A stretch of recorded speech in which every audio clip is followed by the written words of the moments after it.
It's really nice to be here today. My name is Rachael Heisler. I am very fortunate to serve as the city controller in Pittsburgh, but I'm thrilled to be here. There are a few things in this world I love more than the United States Navy. Many of you know that my brother served in the Navy as a sailor for 13 years. I had my Navy sweatshirt on this morning. And so when Officer McElwee gave me a call 3 years ago, we hosted Admiral Anderson. Controller Lamb was here for the USS Pittsburgh, and I'm thrilled to host him here again today. The USS Pittsburgh right now is under construction in Mississippi, and he's going to provide an update. And we also have Congressman DeLuzio, who's a graduate of the Naval Academy, to offer some remarks as well. But I just want to thank you all for being here. We have many veterans and active duty service members here, so thank you for your service. And I'm very, very proud to be a Navy sister. So that's the hat I'm wearing today as one of a Navy sister, and thrilled to host you here today, Admiral Anderson and your team. So with that, I'll turn it over, I think, to Congressman DeLuzio, who's going to offer some remarks, and then we'll go to Admiral Anderson, and then the party will continue upstairs in council chambers. So thank you, everyone.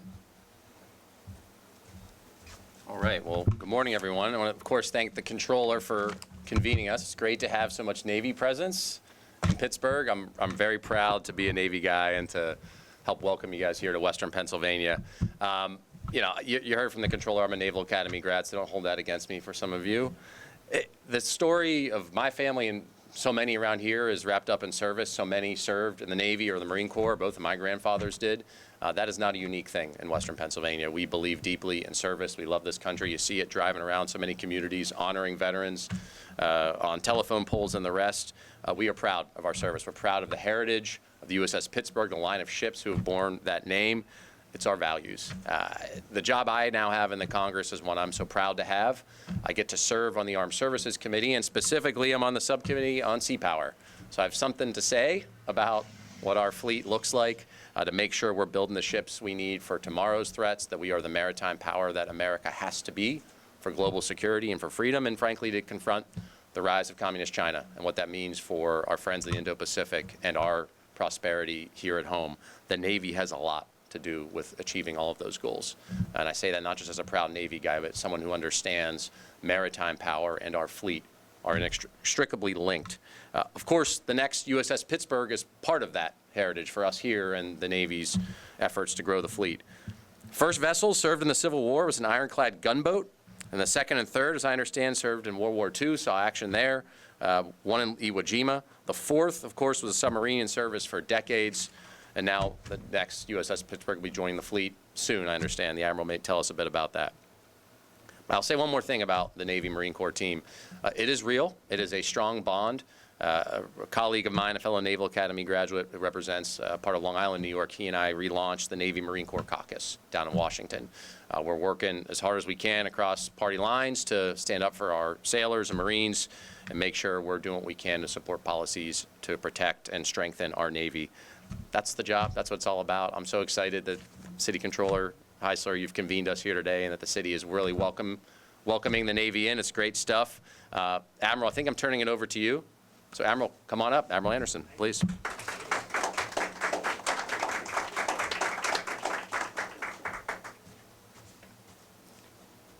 All right. Well, it's great to be here. Rachel, thank you very much for hosting us and having us back. Last time I came to visit, it was once again during the Steelers season, and unfortunately we tied the Lions, which was not a great way for me to start off my executive engagement with Pittsburgh. I'm happy to say we had a win against the Jets on Sunday night, which is awesome, so great way to go. Really, the Navy, my team is here to conduct some executive outreach with Pittsburgh. Executive outreach is really getting out and talking about what the Navy does, to explain to the citizens what your Navy is all about, what is your Navy doing, why is your Navy important. I'll provide a little more context in my remarks, but I do have a video that I just would like to show for a minute to give a little bit of perspective of all the things that the Navy's out there doing.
All right, I know everybody's ready to sign up.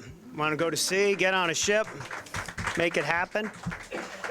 So really three main reasons for my visit here to Pittsburgh. One, to talk about your Navy, talk about all the things the Navy is off doing. Our Navy is America's away team, 24/7, 365 days a year, out there protecting the peace, responding to crisis, and if needed in time of war, winning decisively. And I use the word decisively.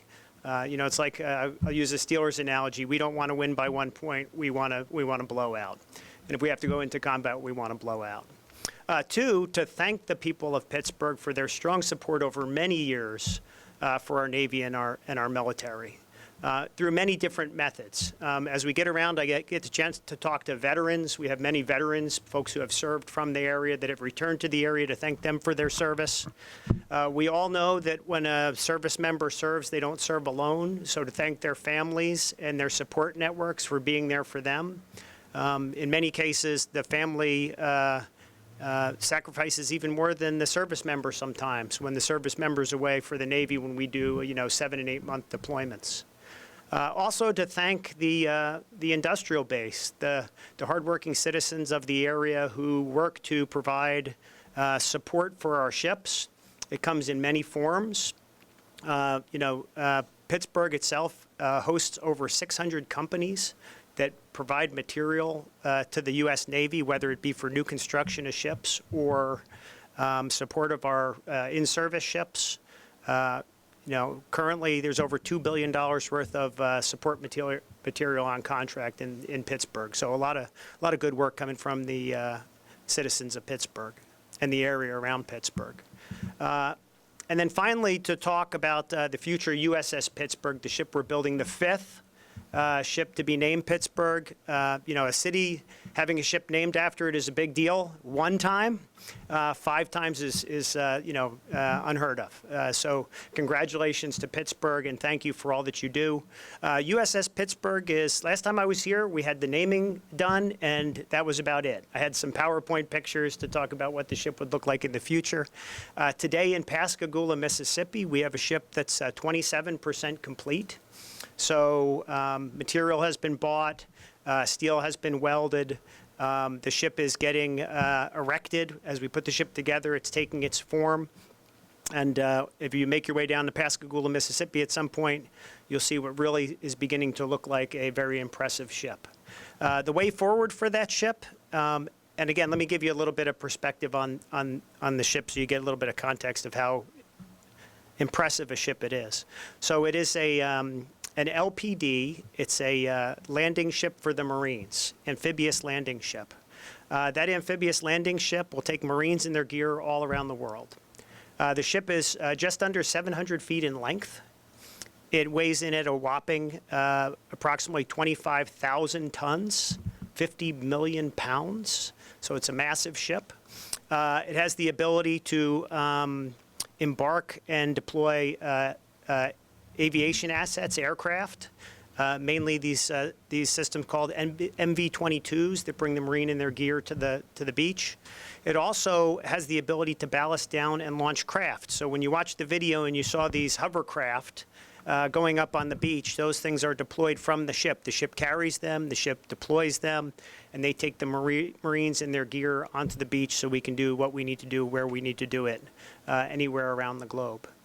The ship, in the end, will cost somewhere just north of $2 billion, so it's a pretty significant investment for our nation in that ship. As I mentioned, the ship is 27% complete. The next phase for this ship will be getting it complete enough to put in the water. When the ship is put in the water, we will have something called a christening ceremony. Many of you have probably seen the bottle break that takes place, exciting day. We'll celebrate that. That's going to happen roughly 2 years from now. So in 26, we'll have the ship launched and we'll have the christening. Then the ship will get activated. We'll put all the systems through their paces. We'll take the ship to sea to verify all the systems work like they need to work, because we're going to have sons and daughters, husbands and wives on that ship out operating, and it needs to work. It needs to work correctly, first time, every time. So we'll put her through her paces, and then we'll deliver the ship. The Navy will accept delivery of the ship, and then we'll commission the ship. And that's the final ceremonial event for new construction, where all the sailors will run on board, we'll bring the ship to life. And that location for that ceremony is yet to be named, but I'm confident it will be in driving distance to Pittsburgh. The ship, as I mentioned, is really big, draws over 30 feet of water, so we're not getting it. It's not going to be operating in the Ohio River anytime soon, but we will get it as close as we can. And as a lifelong Steelers fan, I can commit to you, we will not bring it to Baltimore to have it commissioned. We'll find another location to have it commissioned. So again, I really do appreciate you having me here, having the Navy here today. I appreciate all of the support that the Navy receives from this area. I really look forward to continuing to work with the area on two things. One, expanding our industrial base to support the Navy. We have the need for ships and the things that go into ships, and the Pittsburgh region is a really important part of that. And also to form this very close bond between the ship, the city, and the crew, so when USS Pittsburgh is in operation, she represents you properly as she sails around the globe doing the nation's bidding. So thank you for your time today. Appreciate it.